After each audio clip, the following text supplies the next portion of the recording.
Good evening. Welcome to the Reloading Podcast. Thanks for joining us tonight. Sorry it happened to be a little later than usual. We were all sitting around in the window, and all of a sudden Google decided that didn't like that idea and kicked us all out. So we have been scrambling to try and get it back up and running. And we're back. So tonight we're talking about ladder loads. But first, as always, we'll start out with what we did in firearms and reloading this week. Jim, we'll let you go first. Thanks, buddy. Not a problem. Not a problem at all. Sorry, folks. I just said something to Jason, and we all started cracking up about that. Just as Mike hit the on-air button, and I'm not going to repeat what I said. Anyway, like I said last week, I pretty much live by the Second Amendment. I'm always doing something gun-related. This week, I've been working on my clangers. I got my steel for my half-inch hot-rolled steel to make shepherd's crooks.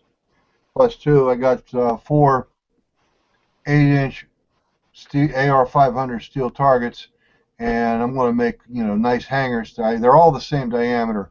I firmly believe in longer distance, the target should not be a larger target.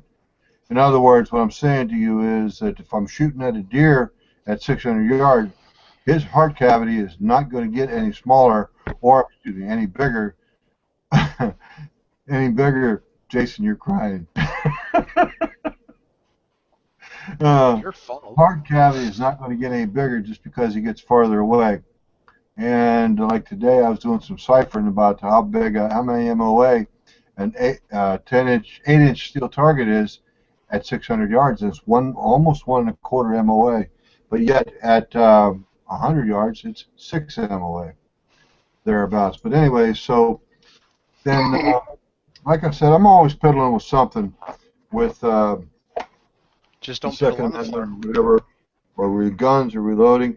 But anyway, I've got some ladder loads right here I want to present. Look how pretty those things are. By ladder loads, I'm talking about, we'll get into it. Let's see here. That's round 20. We'll get into it, but what it is it's a series of graduated, numbers. You should be able to see my numbers. Can you see it, Jason? Yep. Okay. Anyway, it's a series of, and then all the way up to the max load here.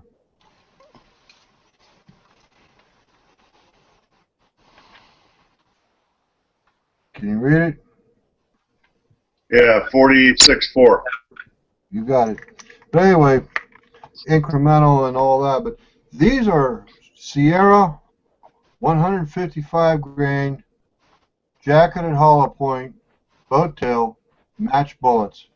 And I got to brag on these. Butch Williams, he bought these for me, or actually he ordered these for me and had them shipped to me, and then I paid him back for it. And these are some of the prettiest match bullets I've ever seen. The Maplat, I was just telling Jason on the phone before you sent the invite, Mike. These bullets are actually square on the nose. You know how Maplats on jacketed hollow points can be a little bit off center. Well, these are actually pretty good. But anyway, then that's what I was doing today, working on this. This next thing I've been working on is I've been my wife and I are making a lot of preparations to go feral pig hunting in Arkansas soon. I can't say exactly when, for obvious reasons, but y'all will know about it. You guys will know about it off the air. Over to you, Jason. I got my case feeder for my 550 this week, and had a little miscommunication with my LGS, so he didn't actually get me the cow feeder, so I had to order that. But I mounted it and kind of looked at it, and I don't know, it's sitting on a strong mount. That thing's about close to 7 feet tall. I think I might have to take it off that strong mount or do something different. I don't think that's going to be too convenient, but I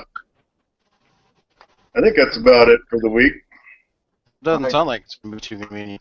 I agree with you, Jason. My 550 is right on my bench, and the case feeder, it's over my head. I'm 6'4", and I have to climb up on something to actually look inside the case feeder. Mm-hmm. Go ahead, Mike, please. I don't have that problem. It looks like you're having problems, Mike. No, I was just moving some stuff around while you guys were talking. Yeah, I don't have that problem of having to try and reach the case feeder on the top of my 550, so I'm all good with that.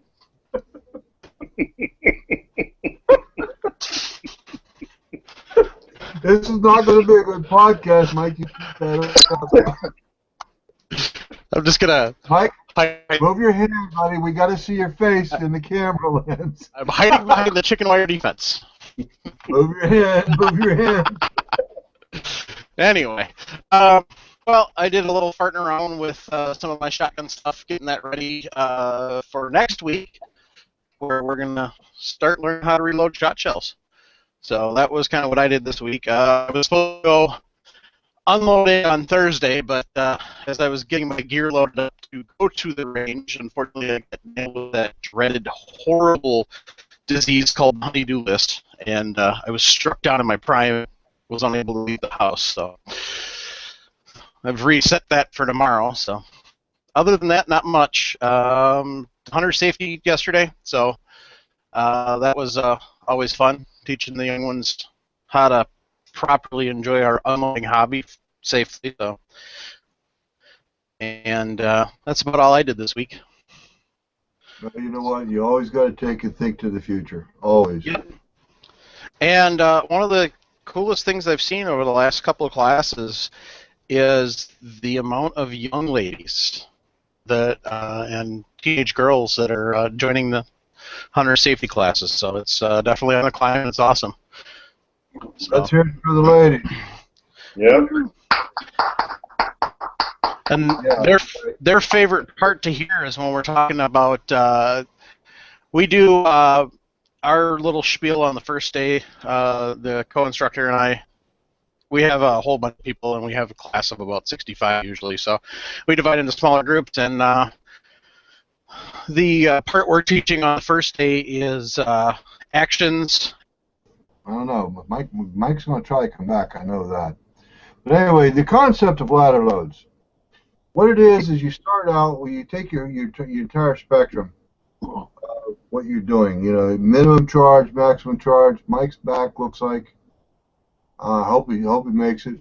Mike, I'm trying to. If you're there, I'm trying to take and start the conversation about ladder loads. But I'd like to see you get connected, and this is going to take some editing. So the concept is you take your minimum and your maximum loads, and you might have, like here, I started out with 37.6 grains of IMR 4895, and I maxed out. My maximum load is 46.4 grains of IMR 4895. That's a 12 grain spectrum. That's a long way. Well, anyway, the thing is, like here, 46.4. This is actually a compressed load. I actually had to take and change the seating plunger a little bit to force the bullet to remain in there. Hi, Mike. Force the bullet. Maybe if I just don't talk, it'll work. Don't talk. It'll work for you. But anyway, so the idea is, what you do is you take that spectrum and you break it down into increments of 20. In my case, it was about 0.499 grains in between each one. In other words, I went from 37.6 to 38.1. That's a half a grain. It jumped 38.5 and 39.0 and so on and so forth. But there was a few of them where I only jumped 0.4 of a grain.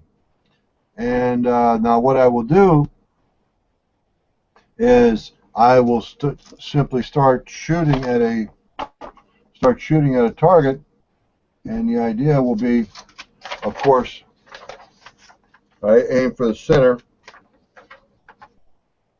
and then I keep aiming for the same spot, and then my bullets will start to climb as the velocity gets higher. And what I'm looking for is I might find 2 or 3 bullets that wind up in almost the same hole. That's called a sweet spot. Jason, is this coming across okay? Yes. I just want to confirm one thing, though.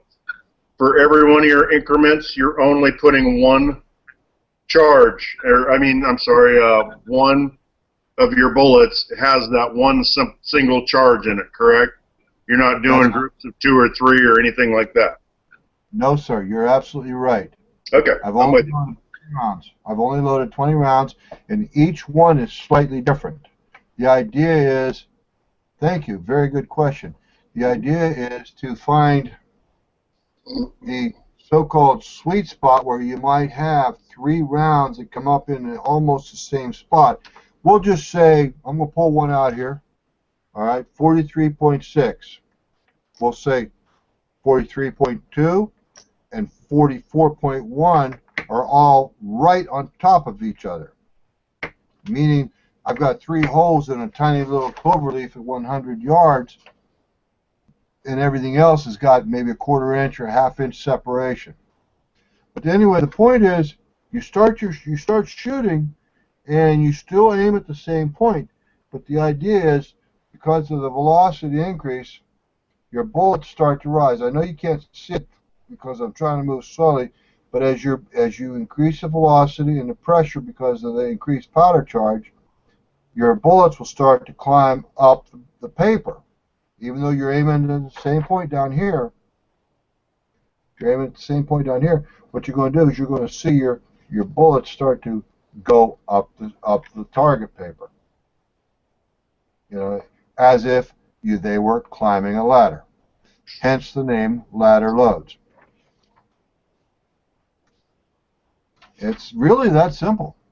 And the idea is behind it, it's Mike, I sent some notes in the Hangouts for the show notes, but the idea is to take and give you a controllable amount of rounds that you have to fire rather than hit and miss. You mean, let's face it, folks, there's over 160 powders on the market, and I know a lot of the handgun powders are not suitable for rifle loads, but you get the idea. You got everything from IMR 4198 all the way up to the what is it, IMR 5010 or something like that, where they actually, that powder there is more suitable for 50 caliber Browning machine gun, the big 50 and all that. I'm looking for my pen cap, don't mind me. Anyway, so the idea is you pick a powder, you start out with a minimum maximum, and you shoot 20 rounds of that, and the idea is that's all you have to shoot. That way you're not shooting perhaps 200 bullets out of the same powder because you just simply can't find what you're looking for. And in 20 rounds, you're going to know whether or not you're going to take and be satisfied with what you're doing. If you don't like it, then you've got a pound of powder on your bench you may not like. Keep everything else the same. Change over from IMR 4895 to IMR 4064, for example, or 4320 or 4350, or the Ogden powders. The idea is it's a way of jumping around where you don't have a major investment. You do have some time, but you don't invest a whole lot of money, because conceivably you could shoot 1,000 rounds and not find that sweet load that you're looking for, where it drives all 5 bullets in the same exact hole.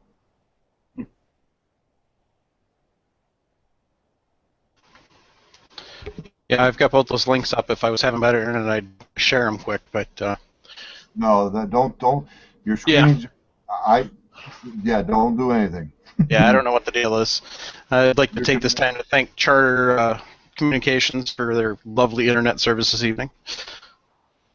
Take nibbit. I've never heard that kind of sarcasm before. Usually it's about Comcast. Yeah. So, and the other thing that you wanted to talk about is you want to kind of give a follow-up with your Auto Prime XRs now that you've gotten a chance to use them a bit. Yeah, wouldn't mind if I do. And my new Lee Auto Prime XRs, if that's a nomenclature, they're going to take some getting used to, because my Lee Auto Primes, I have primed literally hundreds of thousands of rounds with them. I'm very familiar with them. And one of the things about them was the fact that the primer would seat at the near bottom of the stroke, whereas these new priming tools, the primer seats up near the top of the stroke, and it's just going to take some getting used to. I'm not saying there's anything wrong. It just, I'm very familiar with my tools, and now all of a sudden I've switched tools, and I'm not real sure I like that. But again, you got to be flexible. I Well, like. if it Go gets ahead, too Mike. bad, Jason and I'll be more than happy to take those for you. If it just gets to the point where you just can't handle it, Yeah, you're right. Well, you know what? I'll be glad to send them to you. Just send me $30, and I'll give you both one. No, actually, what I'm gonna do is I'm gonna take mine to Lee, and for $13 I can exchange my current ones out for the new ones. Oh, nice. So. Well, I don't like you, Michael, because you live right there beside of Lee Precision. Yeah, I live by Mech too. It's terrible. Yeah, I see how you are. So there. Which one of our admins is it, Jason, that lives right there beside of Dylan Precision? Was it Dylan or Hornady? Alan Classic. Yeah, he can get bullets once in a while. Yeah. I was thinking he lived close to Hornady, though. You're right, he does. You're right, he does. Lives near Grand Island. No, I thought one of our admins was out in Arizona. Oh, yeah.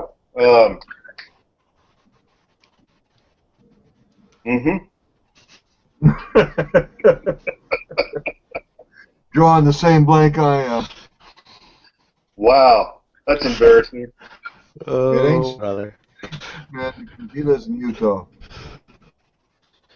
Wow. Well, I'm 70 miles myself. I'd love to run up there and take a tour someday.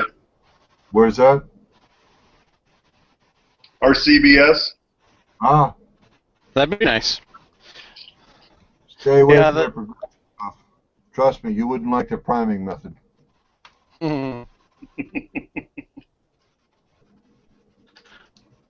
So as I said earlier, starting next week, we're going to start into shot shell reloading. We're going to do a couple weeks on that, kind of go through it step by step like we did with the metallic reloading. So, and then we're going to cover two different. We're also going to cover two different presses. Well, reloading presses for that. We're going to cover the reload all, which I unboxed last week on the show, and then we're going to cover the mech that I have also, and kind of show you the differences between the two, how they work, what the kind of the differences are between that, how to figure out what type of shot you're going to go, and kind of go from that. So this has kind of been one of those shows where it's just been kind of goofy and messed up, and we apologize for that. The audio will be all fixed and cleaned up, so that'll be the nice part about that.